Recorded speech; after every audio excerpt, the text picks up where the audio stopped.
We're gonna keep it going, keep the energy up. Right now, coming to the stage, Nathan J.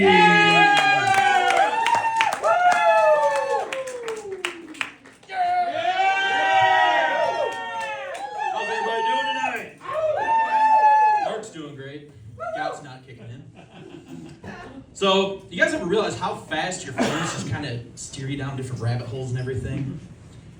The other day I was scrolling on TikTok and I came across this video of them harvesting eggs at a salmon farm. You know, they squeeze the eggs into a big bowl. This dude comes up and just squeezes jizz all over it. Just keeps jacking the fish. Just keeps coming. It was actually quite impressive. But I stayed too long. So my phone's like, alright, you're the fish sex guy. But that's what happens, you know, you just linger a little too long and your phone just thinks that's your personality. You know, you watch one cooking video, you're a chef. You watch one conspiracy theory, prepper. I watched salmon porn one time! And now my phone thinks I live under a dock. Crazy part is, now my algorithm's like, well, there's 47 more fish orgasms you might like. It's crazy! About half of them are worth watching. So I went to the doctor last week, you know, after my penile augmentation. Doctor goes, Nate, you got any questions? And I go, no. Why does everything ache? He's like, Nate, your body's trying to tell you something. You really need to start listening. That's a bad time to tell me that you got conflicting voices in your head. You know, that quick checkup turns into a 48-hour psychiatric hold real quick. So I'm just like, yeah, whatever, yeah, I'll listen. The bad part is, I got that voice in me, you know, telling me to exercise, take care of myself, you know, do better. But then I also got that voice that tells me that zebra cake and Jim Beam is a well-balanced breakfast. Yeah, clearly looking at me, you know which one it is. You know, with everything getting more expensive, I'm trying to think of new ways to make extra money. So I thought about selling sperm. I got 3 kids. Clearly, the equipment works. You know, I thought it was going to be like donating plasma. There's a very thorough background check. So I'm sitting there talking to a lady, and she's like, well, is there any genetic disorders in your family? I'm like, what's your education?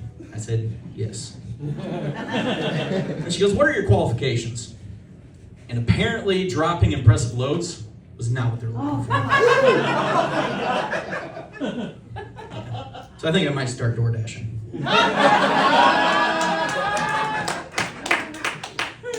My timer stopped. I was hoping you didn't notice.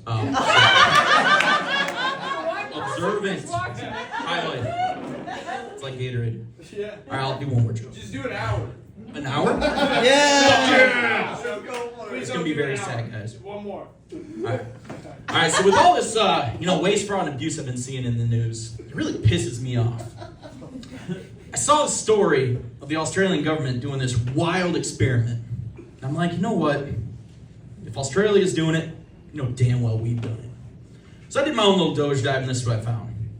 We spent $5 million to see if finches sing different when they're drunk. $5 million. They do.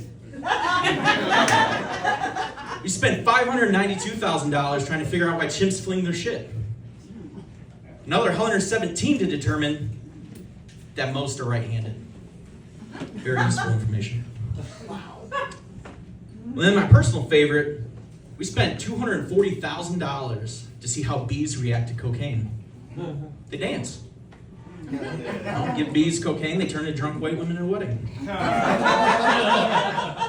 But the story that brought this to my attention, the Australian government gave cocaine to salmon. Yeah. Turns out, they were more productive. They swam further.